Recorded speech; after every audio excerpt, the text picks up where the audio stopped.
Welcome to Easy Stories in English, the podcast that will take your English from okay to good and from good to great.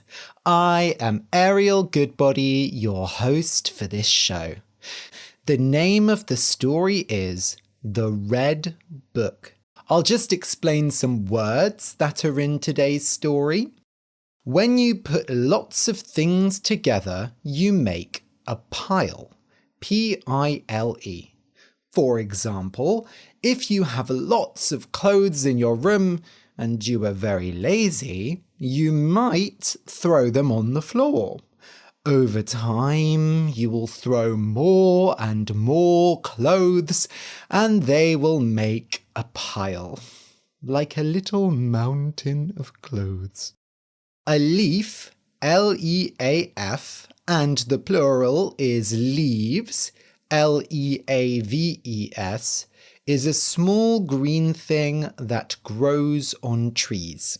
Trees have long arms called branches, and leaves grow on these branches. Children sometimes take leaves off trees and make pictures with the leaves. Some trees have leaves that you can eat. In autumn, the leaves turn red and fall off the trees. If you want to move something, you push it. P-U-S-H. For example, if you want to open a heavy door, you will need to push it. If you push someone very hard, they might fall over. When you wrap something, W-R-A-P, you cover it with something else. For example, at Christmas, people wrap presents. They put special paper on the presents, and then on Christmas Day, people unwrap the presents and find out what's inside. If you order something online, it might be wrapped in plastic when it arrives. If it is very cold, you should wrap up warm. Wear lots of warm clothes. Treasure, T-R-E-A-S-U-R-E, is money, gold, jewelry, basically expensive things. But when we say treasure, we are usually thinking of fantasy and stories. For example, pirates, yarr, put treasure in wooden boxes called chests and bury them under the ground. Kings sometimes give treasure to heroes. In many video games, you collect treasure. When you keep doing something, K-E-E-P, you continue doing it. For example, maybe you're reading your book and then your husband calls and says that dinner is ready. But the book is so interesting that you keep reading your book and don't go to dinner. Or maybe after you finish this episode of Easy Stories in English, you'll choose another episode and keep listening. Dive, D-I-V-E, and the past tense is dived or dove, means to go deep underwater. If you jump into a swimming pool and go very deep in the water, you dive in. People also dive in the air. If you dive out of an aeroplane, you are skydiving. Some people put on special clothes and dive very deep under the sea to see what is down there. There is a type of ship, a submarine, that can dive underwater. Something scary, S-C-A-R-Y, makes you feel scared, makes you feel frightened. When you are scared, you go, "Ah!" Something scary is something bad and dangerous. For example, lions are scary because lions can kill you easily. Many people think clowns are scary. Some people like watching scary films. I do not. When you are in a place that you don't want to be, you might run away. Run to another place. For example, if your mother is very angry at you, you could run away, but she might run after you. If you see a wolf or a bear, you should probably run away. Okay, so listen and enjoy. The Red Book. One day, a girl called Gemma was walking home from school with her friends. It was a very windy day in autumn. Gemma and her friends walked through piles of leaves. The leaves made a lovely sound. But then the wind got stronger. The wind pushed Gemma and her friends, and they could only walk slowly, and they felt cold. Gemma's friends decided to run home where it was warm, but Gemma liked the wind, so she did not run. Gemma liked the wind because it played with her hair, and everything looked different in the wind. The trees danced.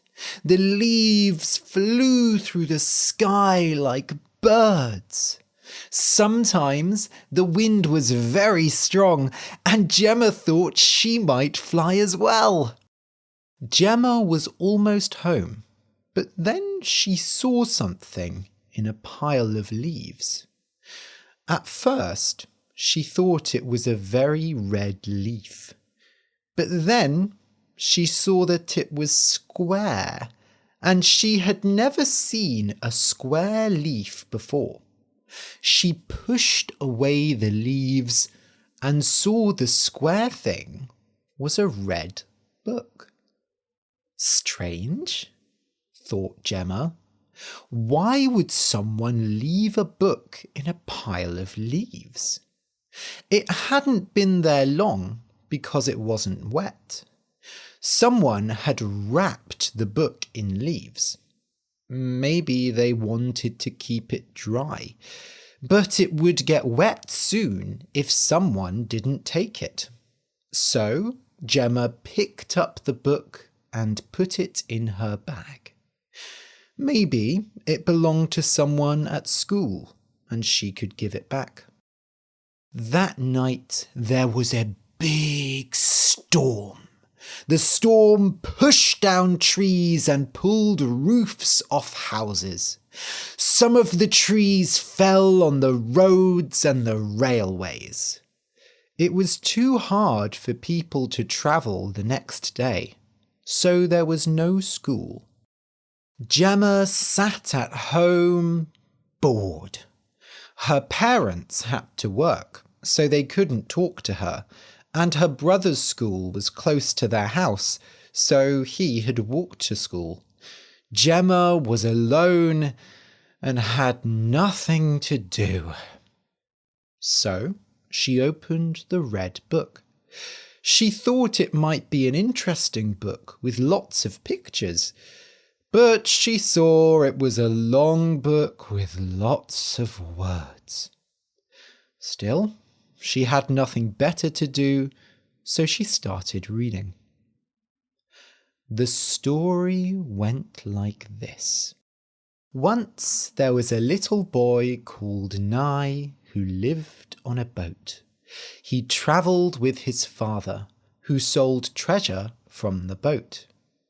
That was nice, Gemma thought. She liked stories with treasure. She kept reading. Nye's father found his treasure in the sea. He dived into the deep blue water and found all kinds of treasures. Jewelry, old furniture, money. He cleaned them and sold them in the cities they visited, and he told people that the treasures were magic. Gemma closed her eyes and sighed.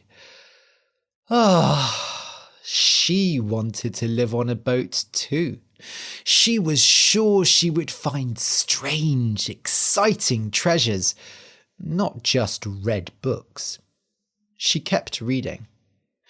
One day, Nai's father dived into the sea and brought back a red book. It was wrapped in plastic, so it didn't get wet. Hey, that's strange, thought Gemma. What was it her teacher had said?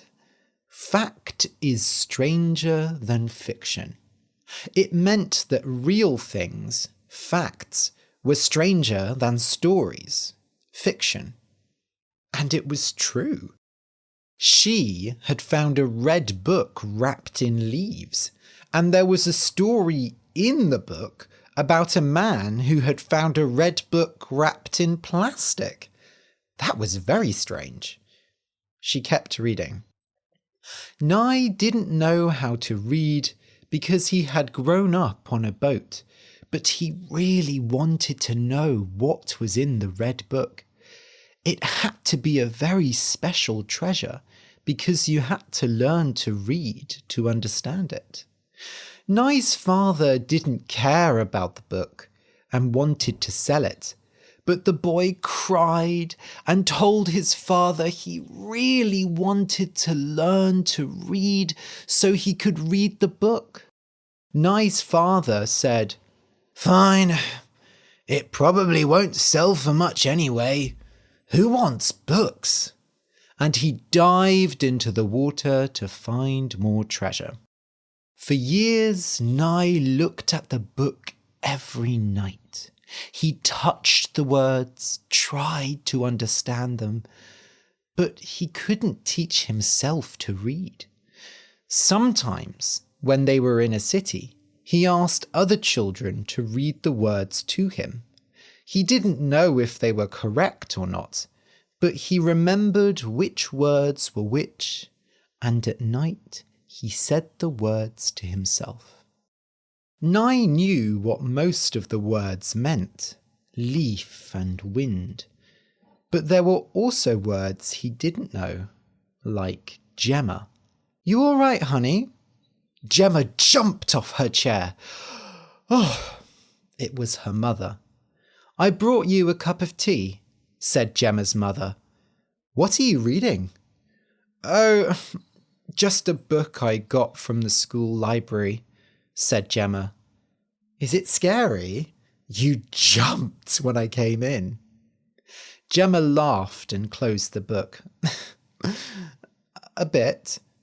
"Well, you keep on reading.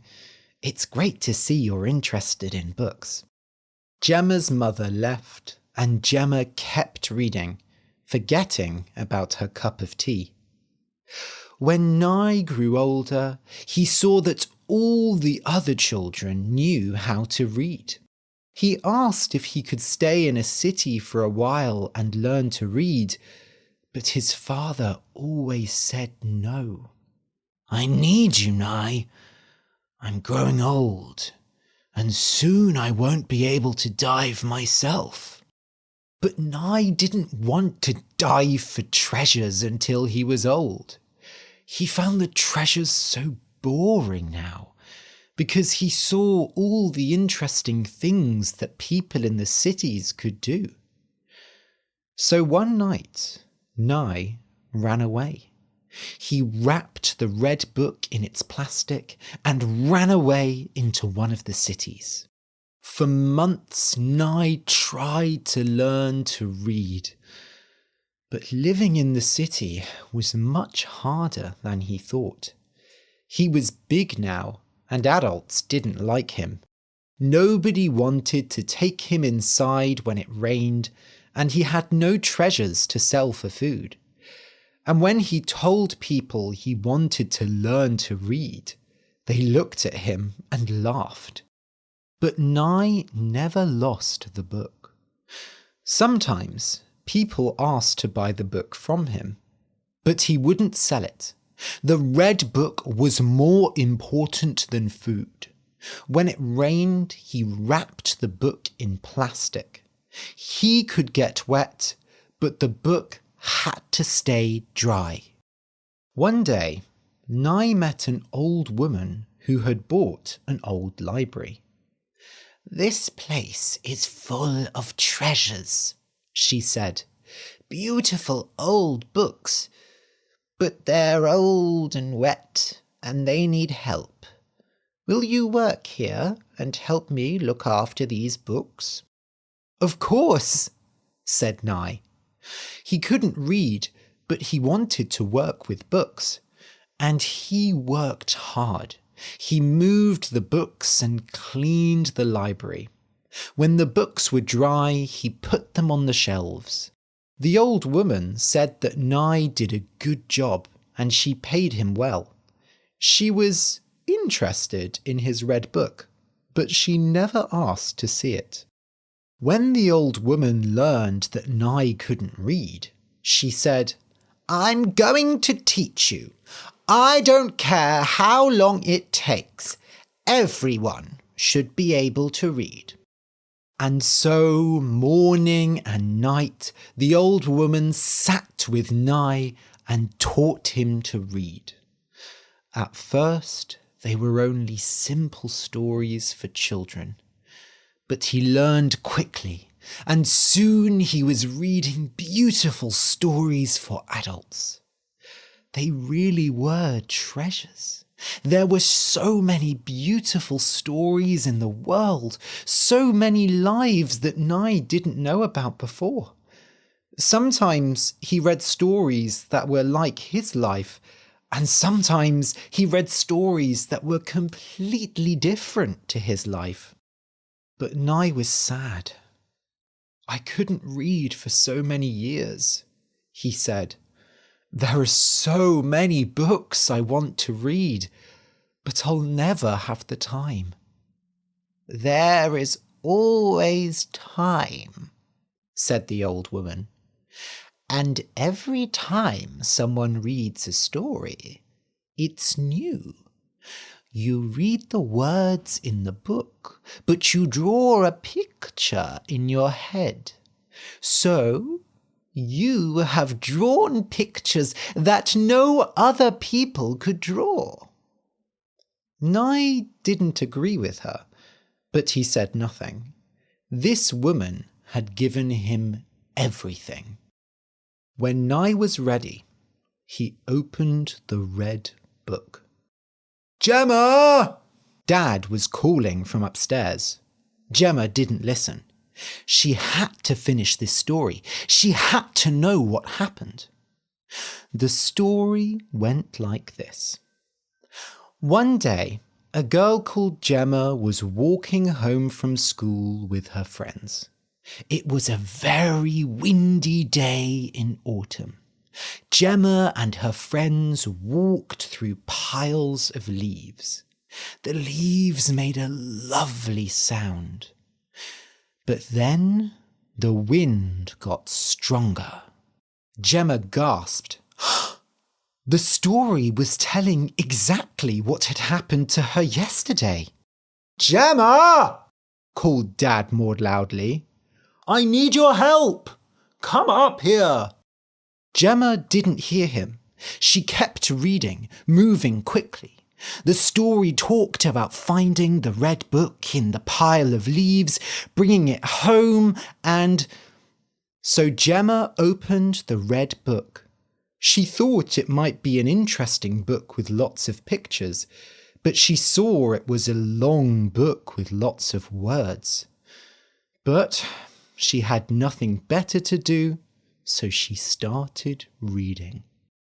The story went like this.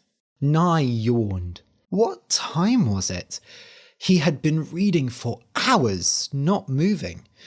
The story was quite scary, and he always had to finish scary stories. If he didn't finish the story, he couldn't sleep. But he had finished now. He closed the red book, got up, and went upstairs. Sorry, Dad. What did you want help with? The computer, said Dad. But don't worry, I did it myself. Honestly, you really don't like helping your father, do you? Sorry, said Nye. I was reading. I know, said Dad. You're always reading. I'm going to bed now. Do you think school will be open tomorrow? Oh, I don't think so. That storm was so bad. Oh, Dad laughed. Most children don't want to go to school, you know. I know, but I want to get some books from the school library. Well, we can go to the town library if you want. It's good to do some exercise. Actually, we could go swimming if you want. Boring! I hate swimming! Nye went to bed. He lay down and thought about the book he'd read. It was about a girl called Gemma who lived in a library with an old woman. Gemma had worked in the library for years, but she still didn't know how to read. She hated all the books and wanted to run away and dive into the sea. What a scary idea. If Nye couldn't read, his life would be terrible. So he fell asleep very happy, knowing that in this world he could read all the books he wanted. The end.